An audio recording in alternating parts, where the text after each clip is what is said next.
Well, thank you for tuning in to this episode of datastorage.com, where we help business owners, investors, and engineers to build their cloud infrastructure for tomorrow.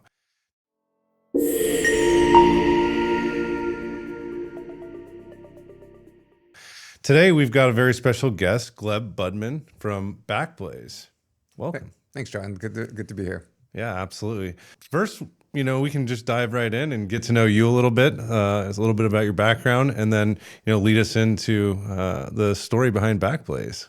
Sure. So I've always loved entrepreneurship. I've always loved tech. I've worked on a couple companies before with some other people. We did a email security company. We did a company that was a little bit in the very early AI ML space.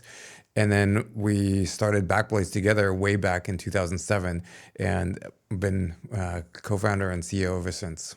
Very cool. So you guys have had a pretty exciting journey where you went from being kind of a consumer PLG organization into kind of supporting two motions now with the computer backup PLG product, as well as an object storage kind of S3 competitor. Can you tell us a little bit about how you guys made that transition?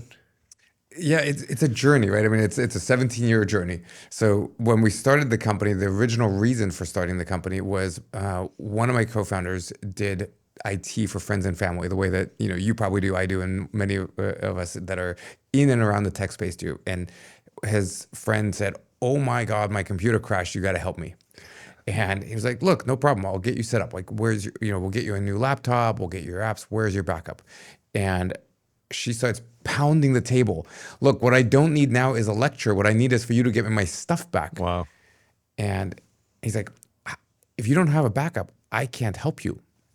So we just started talking about that, like who's not backing up their data. I mean, it's very obvious, it's very important, but who's not doing it? And what we found out was most people were not doing it. And we decided to lean in and try to solve that as a problem. And so we went down the path of building a cloud backup service. We were going to put all that data on Amazon S3. Then we did the math and we said, well, that's interesting. We're going to lose money on every single customer, right? Because of how much Amazon charges. And so we just started from first principles and we said, a hard drive does not cost that much. If we can figure out how to plug a hard drive into the internet and do everything else in software, the math should work.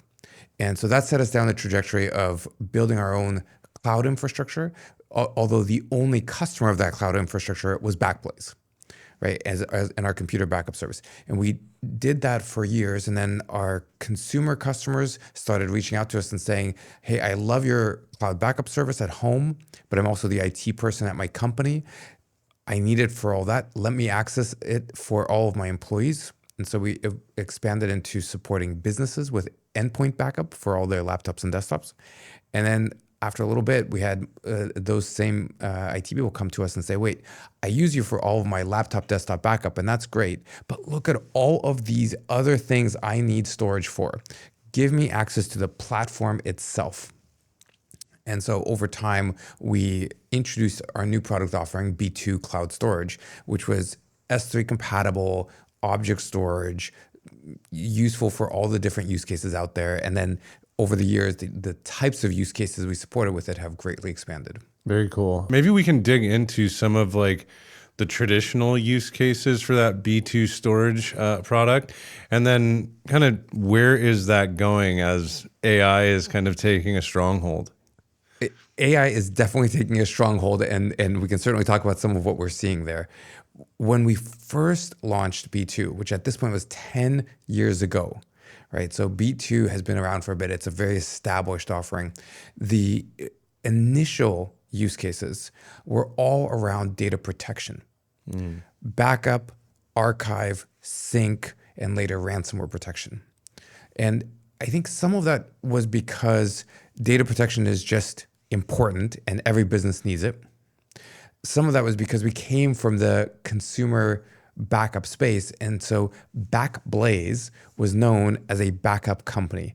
And that was the initial thing people came to us for. And so a lot of the use cases were customers saying, "I have all this data and I need to make sure it's protected. I have all this data. I want to make sure it's archived just in case for later or for compliance reasons. And increasingly over time, ransomware became a bigger and bigger issue. And so we introduced functionality called object lock. And object lock was the ability for the customer to say, I'm going to lock this data so that as the data comes in, it can no longer be altered. And that was really important because, as you know, ransomware is just rampant, and so many companies and organizations are getting hit with it, and people are having their data lost. People are having their data exposed. People are having their asking for payments for it, and it's a really big and growing issue. And so by having your data off-site with Backblaze, where it is separate from the original copy and then also object locked, really added a tremendous amount of protection. So that was a key set of use cases that we helped lots and lots of customers with, and still do today, and it's still a growing part. Very cool. And so, I know that there's the ability to kind of protect yourself and set up object lock, but you guys are also powering applications. Can you tell us a little bit about the use cases that power maybe video streaming or other types of applications that are heavy data intensive? Yeah, so it's been an evolution where each layer of use case basically builds on itself. So the initial set of use cases were all around data protection, backup, archive, sync, ransomware protection. What we then started seeing was actually the next layer for us was actually media workflows. Where it wasn't necessarily streaming and applications. It was companies saying, I am producing a lot of video content. What we started seeing was post-production companies coming to us and saying, I'm shooting all this video. I'm shooting it in RAW. I'm shooting it in 4K.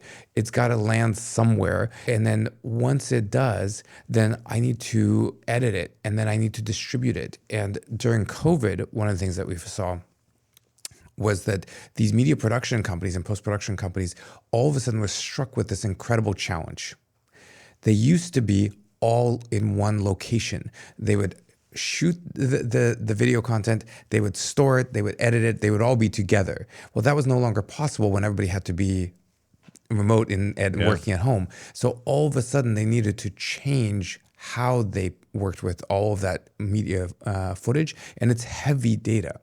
And so a lot of media companies came to us. And when we say media, it's not necessarily Hollywood. People think, oh, well, that's like Hollywood. Yeah. But every company is becoming a media company, right?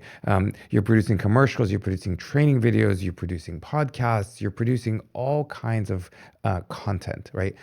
One of our customers that we signed recently is the Philadelphia Eagles. So when you think about the Philadelphia Eagles, you probably don't think, oh, well, that's a media company. You think they're a football organization, right? Which they are, but they shoot a lot of footage that they need to produce and edit and distribute. And so they're a customer of ours as well as many others. So that became the next layer. And then after that, what happened is we also started having companies that build applications, SaaS companies, e-commerce companies, and others. Basically anybody who has content online coming to us and saying, I have all this content and I need to store it and I need to distribute it. And that became an increasing use case and is now still one of our largest use cases. And one of the reasons for that we found, in addition to the fact that they just have a lot of content and need to store it somewhere, it needs to be affordable, is they used to put that data in Amazon. And for all of that content, the only time it's valuable is if somebody sees it. And if somebody sees it, that means it has to get out of Amazon to the person seeing it. Well, Amazon charges these incredibly high fees to get your data out of Amazon. And they're called egress fees.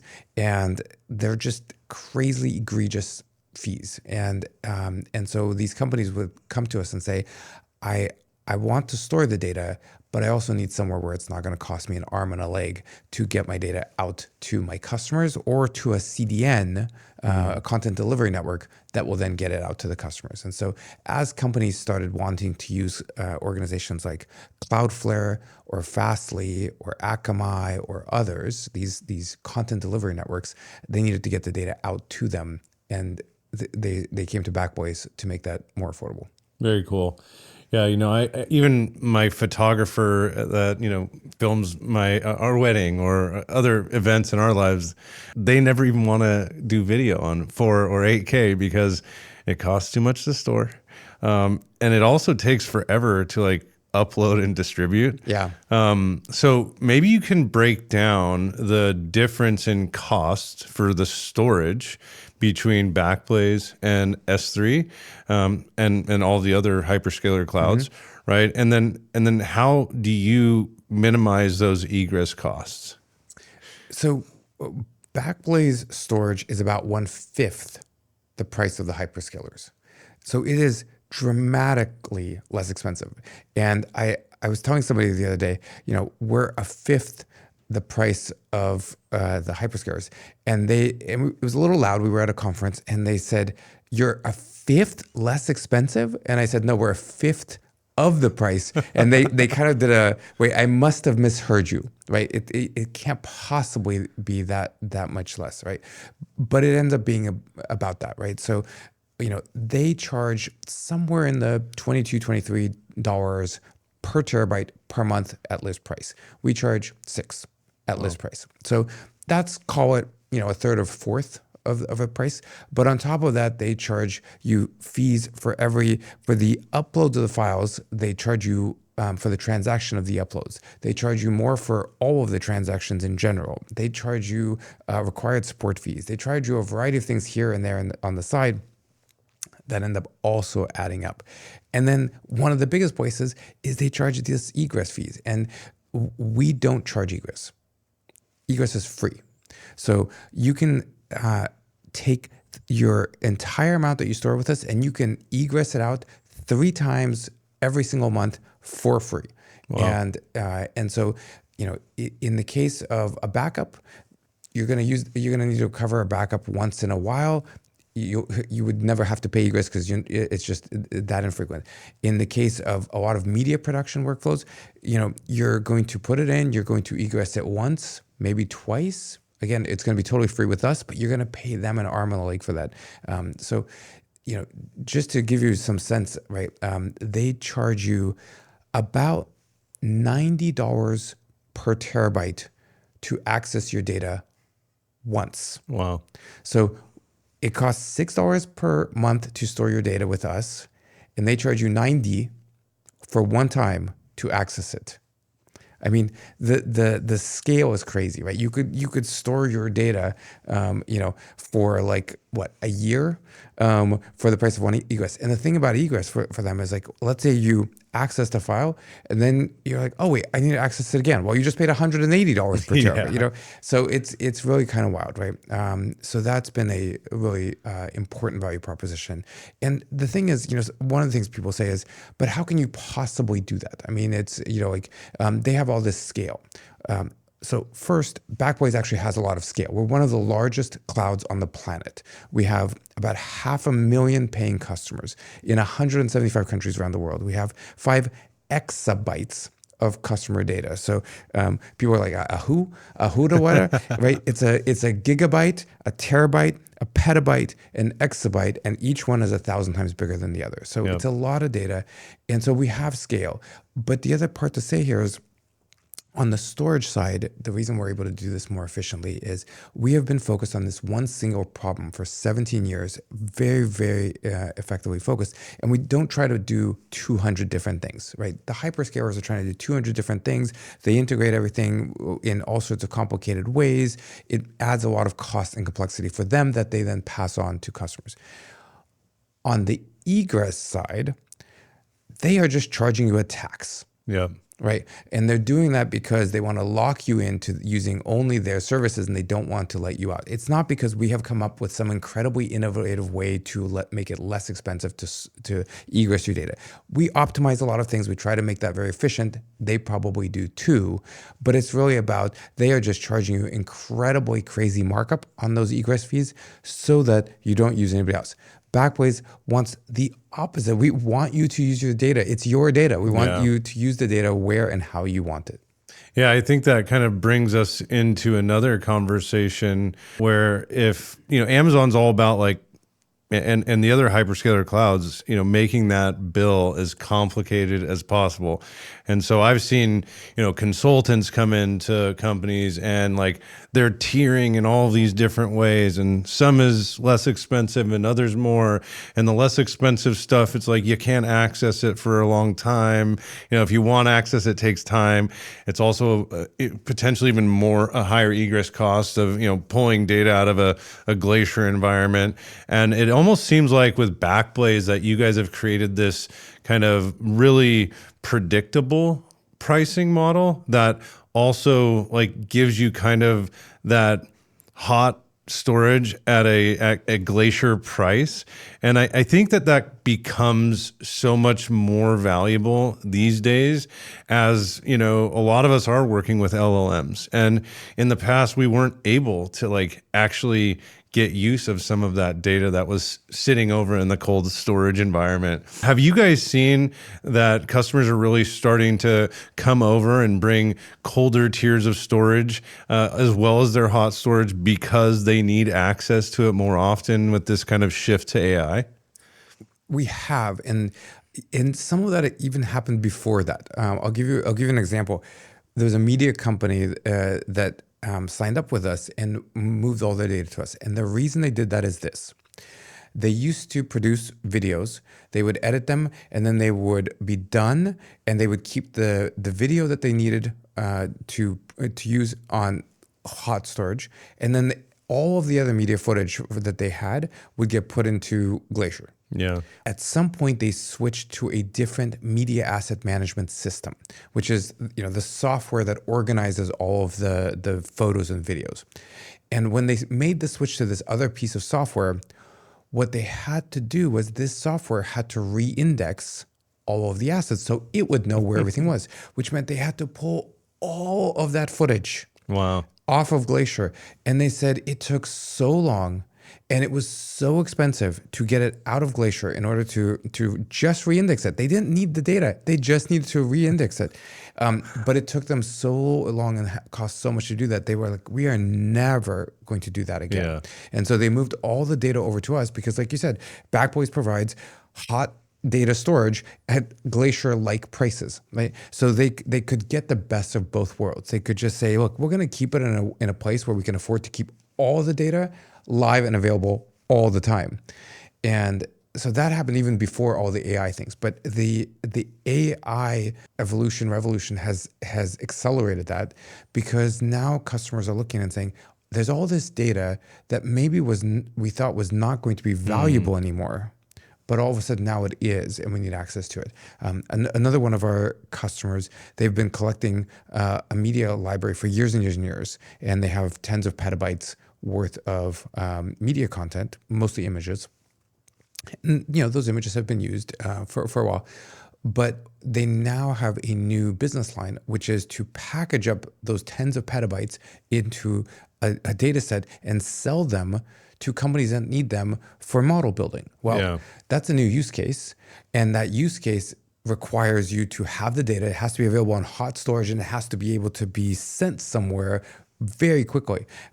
If you can imagine how much they would charge you on Amazon to egress tens of petabytes of data multiple times, I mean, you'd bankrupt a small country. Absolutely. Yeah. It also brings up a point, a lot of companies have all this data. Now it becomes a new potential commercial opportunity for them to license it out to some of these other businesses building the LLMs of today and tomorrow. Definitely the lower cost that we're offering storage, you're offering storage at is a big deal, but it increasingly becomes important as you're moving a petabyte or 10 petabytes or 500 terabytes to be able to move that data quickly. And a lot of the object storage providers that we interview are, and we're talking about gigabyte to 10 gigabyte to maybe even 50 or 100 gigabyte throughput per second. What do you guys do specifically to solve that problem at a bigger scale? So you're right. It has become increasingly important to be able to move data quickly. And part of the reason for that is the GPUs are very expensive. Yeah. right? And so what we hear customers telling us is, in order to build the model that I need for my AI, I need to collect all the data. Once I have all the data, I need to send it to one of these GPU compute providers to build the model. The problem is, I don't want to have those GPUs sitting and waiting, because once I'm starting to pay for them, it's very expensive, Yeah. right? And so I need all my data there.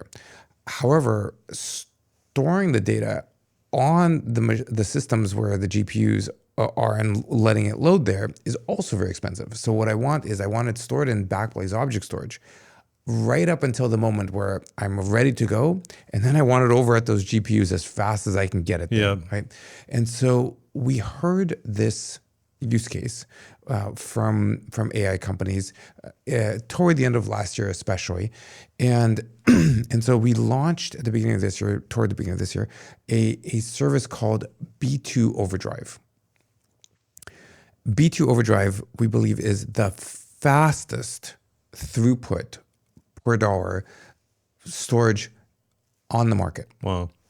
So B2 Overdrive can do up to a terabit per second. So not gigabyte, terabit per second of throughput at prices that are similar to the pricing of just your standard storage offering at a hyperscaler. So dramatically more efficient for those kind of workloads. And that's why we're seeing a number of customers with these kinds of AI workloads where they're trying to build models coming to Backblaze.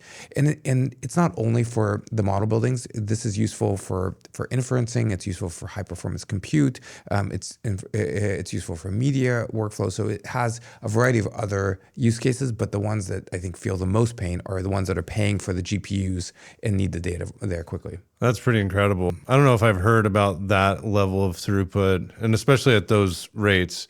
And, removing the egress costs, it almost sounds too good to be true, which kind of leads me into the next point, especially, in the for the use case of AI, large language models, Gen AI. There's companies that are starting today that are like scraping the entire web, but there's also major organizations that just have a lot of data that potentially could be one of their most valuable assets, and licensing it to some of these, large language models. And what you guys are doing, it sounds like, is enabling this kind of like multi-cloud, hybrid cloud kind of structure where, hey, if I've got data traditionally in AWS, if AWS doesn't have capacity in the region with their GPUs or some of their high performance CPU, maybe I have to go over to Google, or I have to go over to Azure, or even these days, like we're seeing neo clouds, like obviously CoreWeaves, but we've got Vultr out there, we've got Nebius, we've got Mass Compute, we've got, the other day I think I looked and there was over 120 neo clouds, and we're talking about big funding, big data centers all over the place. Are you seeing a shift in the way that businesses are looking to build their infrastructure for tomorrow that is more of this like hybrid multi-cloud ecosystem? Yeah. So I think that you had a number of different things there, and maybe I'll touch on a couple. So first of all, in terms of some of the pricing side, so we did a analysis at one point about what it would cost if I'm a customer and I have 10 petabytes of data and I want to send that 10 petabytes of data 3 times a month, right, out to somewhere. Maybe once I want to download it to evaluate it, and twice I want to send it to to sell or to a customer or to whatever. And that on B2 Overdrive would cost about $150,000 a month, which is not nothing, but it would cost you about 150 grand a month for 10 petabytes. On Amazon, that would cost you $1.7 million per month, right? So just the level of difference of that. And one of the interesting things is that's how much the customer saves on the cost of storage and on egress, but also because we will get the data faster to where you need it to go, you may save an order of magnitude more than that on the efficiency of the GPUs. Right? Yeah. So it's and it lets you build your models faster and do whatever you need on to innovate on the AI side faster. So it's like a triple benefit by using Backblaze, right? So that's one thing I'd say. The other thing is that we absolutely are seeing this just fundamental shift from organizations saying, I'm all in on a hyperscaler, to looking at and saying, it's a big world out there and I want the best of what is out there, right? And that shift started a few years ago, right? For a long time, people said, well, Amazon is the cloud. Yeah. Right. And then when Azure and Google started, companies started saying, okay, I get that's not the cloud, it's a cloud, but I'm all good inside of AWS. Over time, they started saying, wait, but I want to use that CDN, or I want to use that service from Google or that service from Azure, or vice versa, right? And so there was a little bit of starting to realize I may not want to be locked into only what one hyperscaler chooses to give me, right? But AI has accelerated that tremendously. There are now, like you were saying, there are a lot of neoclouds. The last that I saw was that there are actually 190 neoclouds out there, right? And customers want to use them because they may not have, the hyperscaler that they're with may not have availability of the GPUs. They may not have availability of the GPU they want. They may those GPUs may cost a lot more than they may be getting prioritized for their other clients. So even just at the GPU level, many of them are choosing to use the different neoclouds. And the neoclouds are also trying to build additional value for why to use them versus the hyperscalers. And so, like you said, there's CoreWeave and Vultr and Nebius and Lambda and Mass Compute, and there's a whole long list of these organizations that are aiming to be forward-leaning on supporting AI workflows. And I think this is really a massive shift in our industry, right? The last massive shift like this was when we went from everybody being on-prem in their own data centers to cloud as a concept. But we've lived in a world where these three hyperscalers pretty much, right, own the technological infrastructure of the internet. Yeah. And now, for the first time in, over a decade, that is shifting, and it's shifting rapidly. We have, at backblaze.com/blog, we publish lots of interesting articles about and data sets and everything. Well, one of the ones that we published most recently is network stats. And I think we're the only company that has done this. We've actually analyzed 123,000 IP addresses that we send data to, and we've analyzed all the traffic going and where it's going. And it used to be that traffic went to the hyperscalers or on-prem or to a local or regional ISP. But in our last analysis, 1/4 of all the traffic was going to neoclouds. Wow. And these are organizations that did not exist a mere couple years ago, right? So I think it's literally, AI is reshaping how the internet is functioning. And I think we're seeing organizations increasingly saying, you know what? I am not okay anymore being locked into one of the hyperscalers and taking whatever they'll give me. I want to take advantage of the innovation opportunities out there, and I'm going to have my data somewhere where I can use whatever services I want.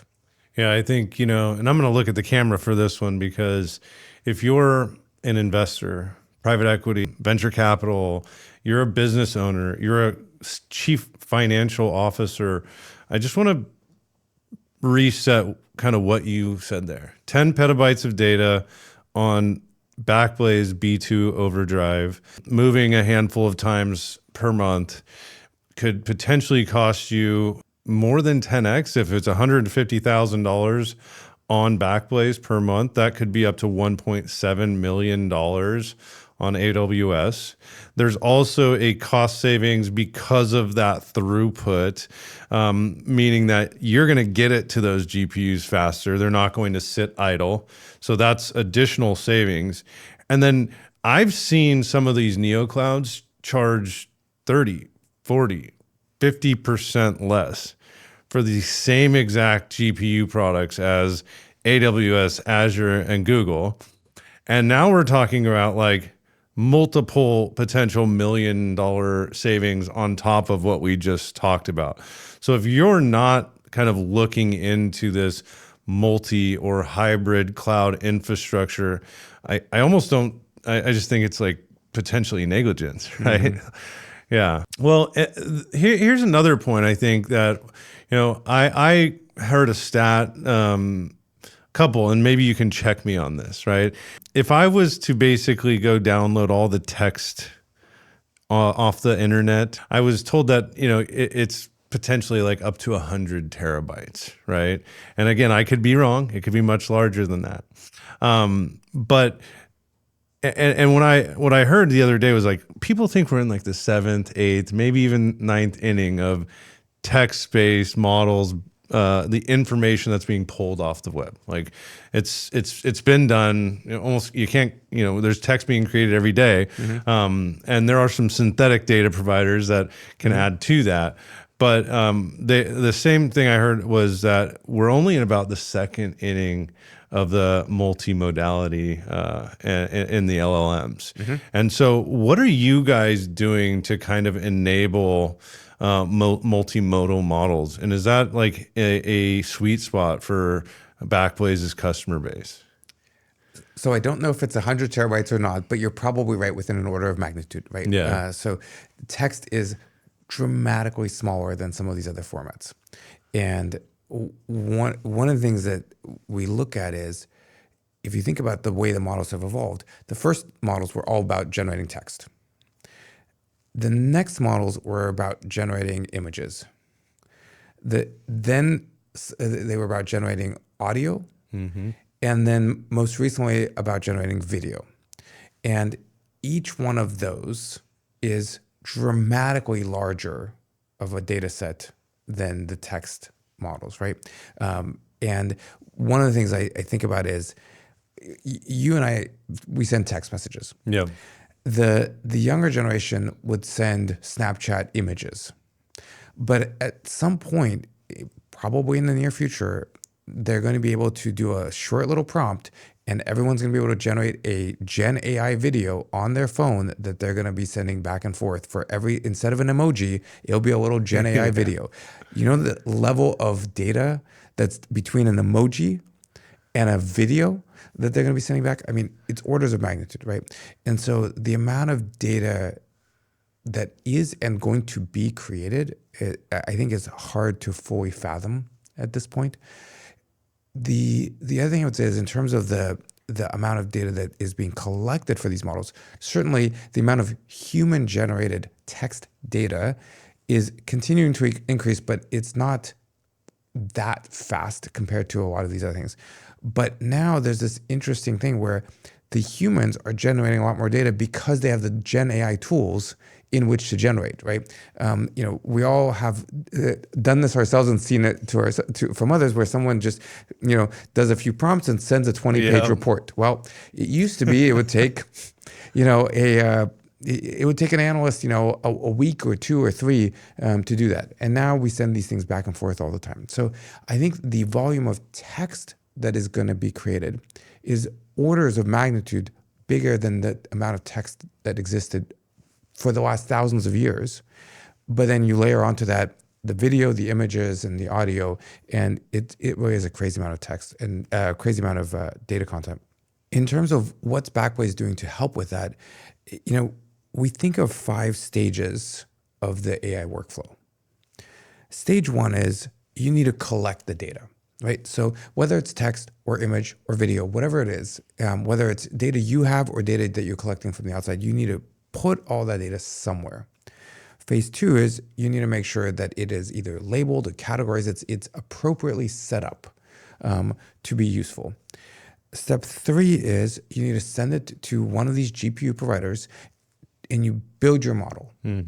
Step 4 is you take that model and you're actually using that model for inference. Yeah. And step 5 is you're logging and you're keeping all that output, etc. And Backblaze helps at every one of those 5 stages. And whether that's with text models or multimodal models, we help with all 5 of those stages. And the fact that we are offering a durable, affordable platform means you can affordably store that video and any other multimodal data. Yeah. The fact that we can send it in a very high performance way with free egress means that when you have that heavy multimodal content, you can get it to where it needs to go quickly and affordably, right? So those are some of the main ways in which we're enabling all 5 of the stages of your typical AI workflow.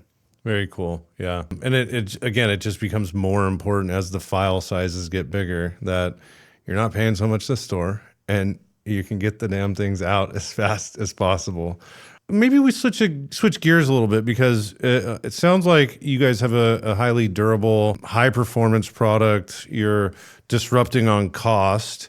The next question I think is, where is all of this infrastructure? Like, are you US only, or tell me a little bit about where you guys build your data centers? Sure. I'll tell you one thing that's funny is we sometimes get the question of like, so do you run on Amazon? And I'm like, well, no, we're 1/5 the price of Amazon and we're faster. So it's hard to run on them.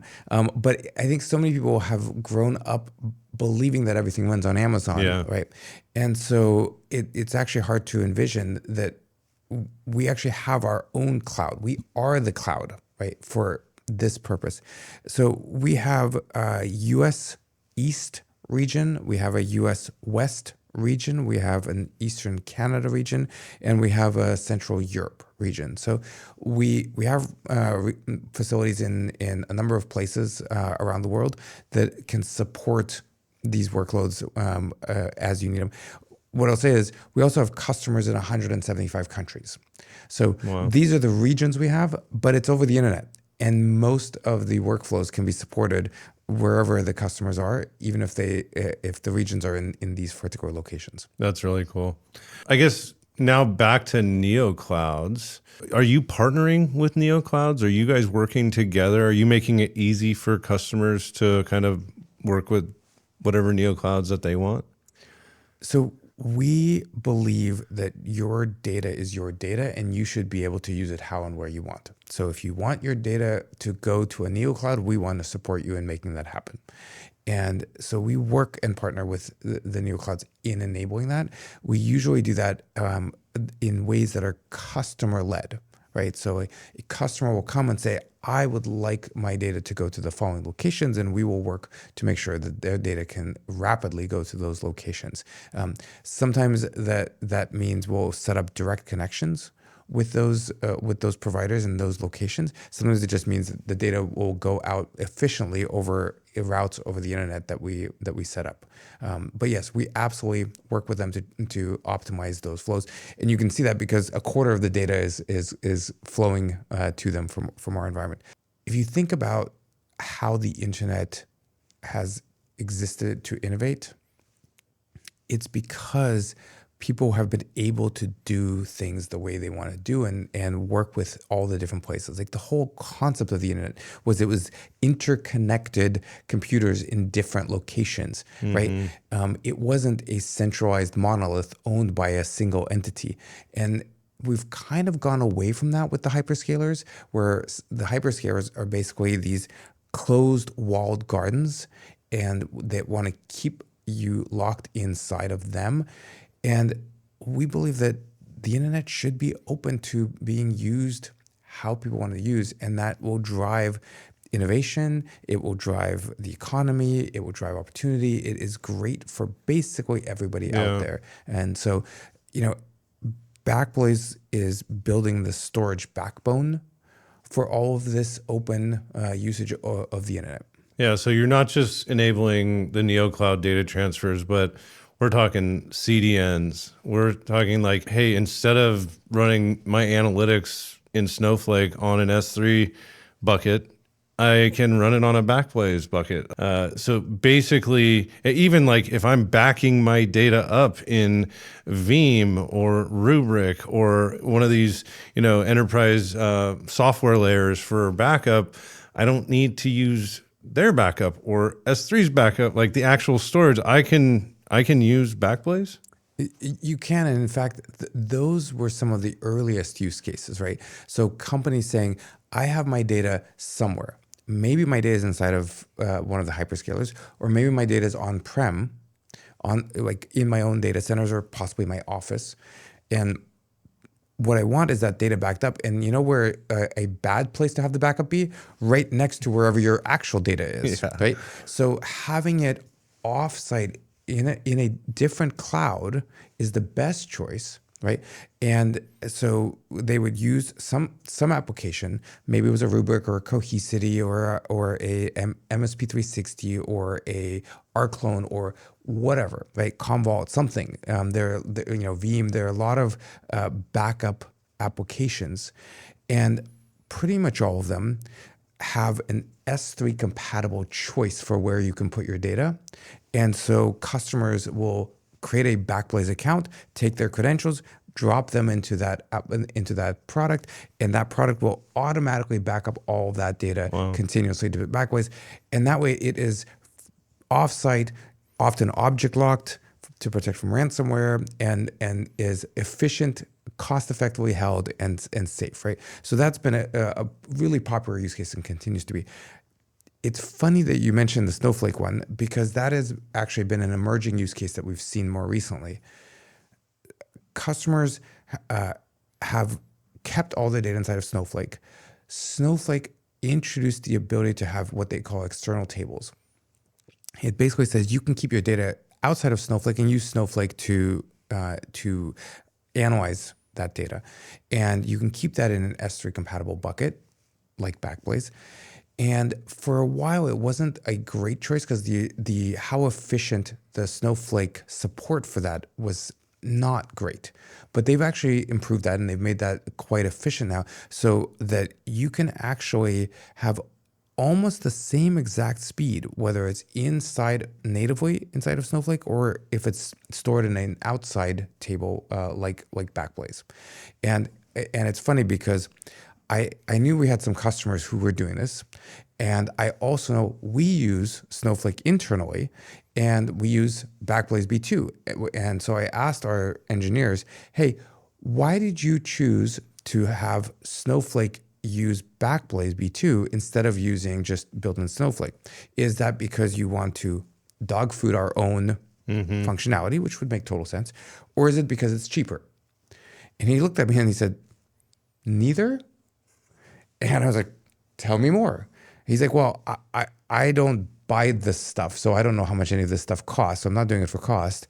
And he's like, the reason that I chose to keep the data in B2 is just because it's easier. And I was like, it's easier than putting the data inside of Snowflake? He's like, it was. He's like, our application spits out tons of log files. They're in all kinds of different formats. And it's just easier to have them just dropped into a Backblaze B2 bucket, point Snowflake at it, and do whatever analysis I want to do, rather than trying to get it organized and structured and make sure that I have the logs and then upload them to Snowflake. It's like, it's just easier. And I was like, well, that's kind of amazing. It's easier, it's basically the same speed, and it's 1/6, 1/7 the cost or something of storing it natively inside of Snowflake. So I do think that is it's a great use case for the customer. Yeah.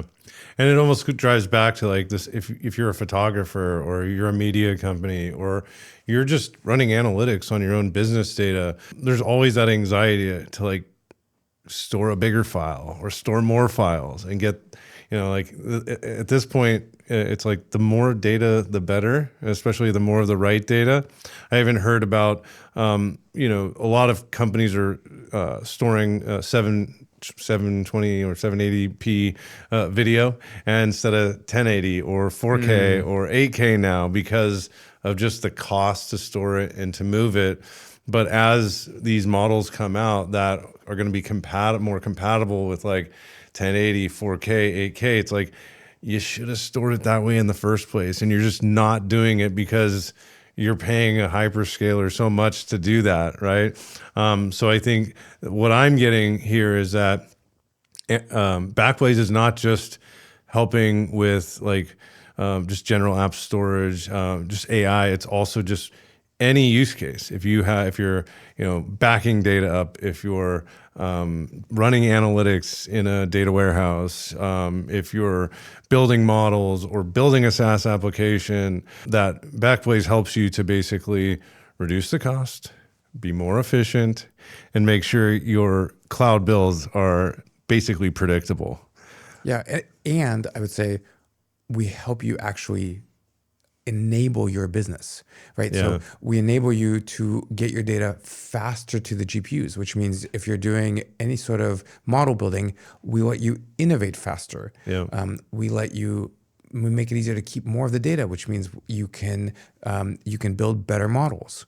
We also enable you to use whichever neo clouds are available, which means you can optimize your business to do that. I'll give you an example of one of our customers. They were on AWS. They had free credits, so they were running their business. And at some point, their credits expired, and they did oh my God, we're spending how much? And they had a free tier of service for to attract more of their type of customers. They canceled the free tier, like we can't afford that, so it slowed customer acquisition. Yeah. They were intending to hire some more engineers. They're like, we can't hire them because we got to spend all this money on AWS. So it slowed innovation, right? And then they found us. They switched to Backblaze, and their costs went way down. And so they looked at the unit economics, and they said, well, now we can reintroduce this free tier and accelerate our customer acquisition, and we're saving money overall, which means now we can go and hire those engineers and accelerate our innovation. Wow. So a lot of times people start by going like, oh, wow, Backblaze is 1/5 the price point. Well, that's a no-brainer. I'm going to switch because it's cost savings, which it is. But it's also, and often even more important, what it allows them to do, which is it allows them to innovate and grow faster. Absolutely. That's super exciting. I don't want to discount the backup side of the business, right?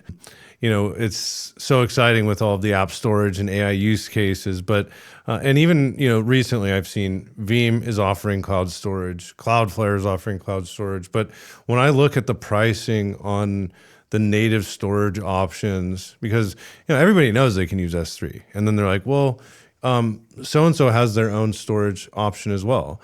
But when I look at that, I'm like $14, $16. Mm-hmm. It's not $21, $22, $23. Mm-hmm.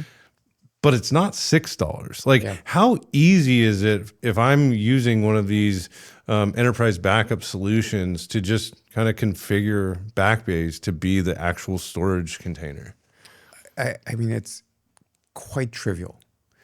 It's S3 compatible. So literally you sign up for Backblaze, which you can talk to our salespeople, but you could also just show up to backblaze.com, enter an email and a credit card, and you're good to go. You've got your application keys, and you literally take that, copy paste it into the S3 compatible, and it'll set it there. I mean, for the most part, it's really quite trivial to set that up. And we have thousands of customers who've done exactly that, right? With products like Veeam, with Rubrik, with Cohesity, with Commvault, with a long laundry list of other providers, and it is one of those where for the backup data you want it ideally offsite, which Backblaze provides. You also ideally want it in a different provider, because one of the things about kind of just the purity of the principles, right, which is the way to keep things as safe as possible is to keep fully independent stacks. Yeah. So by fully independent stacks, you want different software, different infrastructure, different companies, different providers, right? You in an ideal scenario, you actually want it to be totally distinct. Yeah. Because if it's all written by the same organization, right? If you're all inside of AWS and your backups are written by us and they're provided by AWS, and it's like if they have a bug, it might ripple through all of those things, right? Or if they have an outage, like they did recently, Yeah. right? It takes it all down. So by having it in independent companies, you get the best of that separation. And for something like backup, it really is quite straightforward. Yeah, we're coming to the close here, but you mentioned something in that last passage there that kind of hit my ear. You make it easy. You have for both the computer backup product B1 and the object storage application storage B2.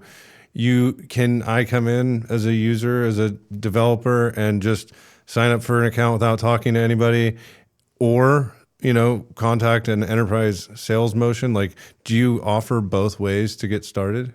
We do, and we see that quite common. So when we went public in 2021, by far the majority of all of our customers had never spoken to a salesperson or anybody at the company. They often read our blog, were interested in the drive stats or other things that we shared, came to backblaze.com, entered an email address, entered a password, tried it for free, liked it, entered a credit card, signed up, and became a customer. Many of them have been customers for years and years without ever actually speaking to a human. So that is absolutely a common, and by number of people or a number of organizations, that's by far the most common path. Yeah. For the larger organizations, larger use cases, a lot of times there's a buying committee. Sometimes it's the developer and it's the CFO, and there's maybe the VP of infrastructure and others that all want to evaluate. Plus, maybe there's somebody from security or compliance, and so they'll fill out a contact sales form. We'll talk to them, and it's interesting because one of the pieces of feedback that we've gotten from customers is that one of the reasons why they've chosen to go with Backblaze is not just because it's faster and it's cheaper and it allows them to innovate faster and all of those things, but because we actually have humans who will talk to them and care. Unless you're spending $1 billion with one of the hyperscalers, it's hard to get that kind of care. Yeah. Right? And if you're an organization and you've got a problem, we want to help you. So both are accessible. What we do find is a lot of times the developer doesn't want to speak to a human. They just want to go in, try it, and do it by themselves. And then we'll get someone, VP, CIO, somebody coming in and saying, "Hey, I'd like to actually have a conversation." Yeah. Well, that is an amazing story. If you guys are interested in Backblaze, and hopefully it's not just the developers. I'm talking business owners, VCs, PE firms, chief financial officers. I think a great place to start is the blog. It sounds like you guys have millions of readers across the Drive Stats and other publications like Networking that you mentioned earlier. Pretty smooth PLG motion that engineers can get started with pretty immediately.